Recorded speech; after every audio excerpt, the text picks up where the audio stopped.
হে hello everyone, এটা হচ্ছে makeup ফেস্টিভ্যালের second day look আমার। তো আমাকে কেমন লাগছে সেটা কিন্তু অবশ্যই কমেন্ট করে জানিও। তো চলো বেরোনো যাক। আমি পিসুমশাইয়ের সাথে চলে গেলাম যে লোকেশন ছিল সেই লোকেশনে। আর যাওয়া মাত্রই আমি কিন্তু স্টেজটা ফাঁকা পেয়ে কিছু ফটোজ অ্যান্ড ভিডিওস ক্লিপ নিয়ে নিয়েছি তোমাদের সাথে শেয়ার করবো বলে। এরপর ভীষণ পরিমাণে খিদে পেয়েছিল, তাই খাওয়া দাওয়া করে নিলাম একটু। মেকআপ আর্টিস্টের একটা সুন্দর এন্ট্রি হয়ে গেল। ফার্স্ট স্লটে যে মেকআপ আর্টিস্ট ছিলেন সেই মেকআপ আর্টিস্টকে সম্বর্ধনা এবং মডেলকেও সম্বর্ধনা জানিয়ে আজকের ফার্স্ট ডেমনস্ট্রেশন স্টার্ট হলো। আর আজকের এই লুকটা ছিল মডার্ন রিসেপশন লুক।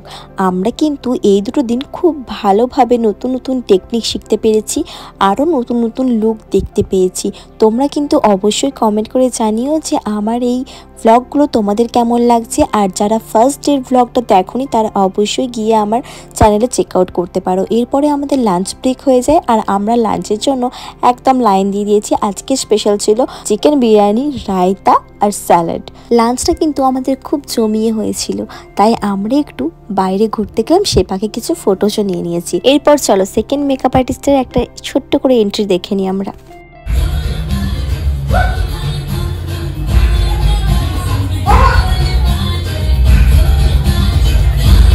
আর এই সেকেন্ড লুকটা একদম সাবেকিয়ান একটা লুক ছিল।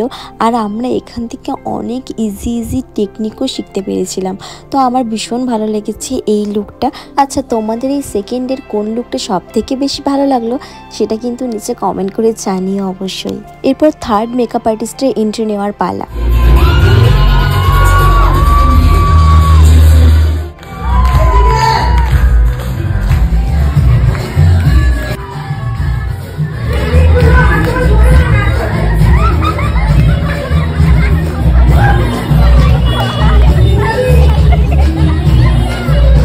একটা সুন্দর এন্ট্রি হলো, সাথে কিন্তু 6টা মেন্টরই ভীষণ পরিমাণে ডান্স করেছে।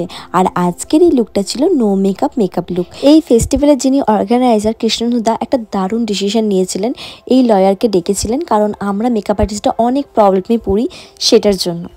আমাকেও রাতে বিরতে কাজ করতে হয় আর তোমাদেরকেও করতে হয়। So I know I can manage myself, but I have to do something কি তোমরাও এই জিনিসটা বলতে পারো যে আমি নিজের ব্যবস্থা নিজে করে নিতে পারবো। তোমাদের সাথে গল্প করতে করতে কিন্তু এই লুকটা কমপ্লিট হয়ে গেছে। তো ফাইনাল লুকটা এত সুন্দর লাগছিল, একদম পুরো সরস্বতী ঠাকুর মনে হচ্ছিল। তো সমস্ত কিছু কমপ্লিটের পর কিন্তু সার্টিফিকেট ডিস্ট্রিবিউশনের পালা। আমি আমার সার্টিফিকেটটা নিয়ে নিলাম আর সকলকে বাই করে চলে এলাম বাড়ির উদ্দেশ্যে। দেখা হচ্ছে নেক্সট কোনো ব্লগে।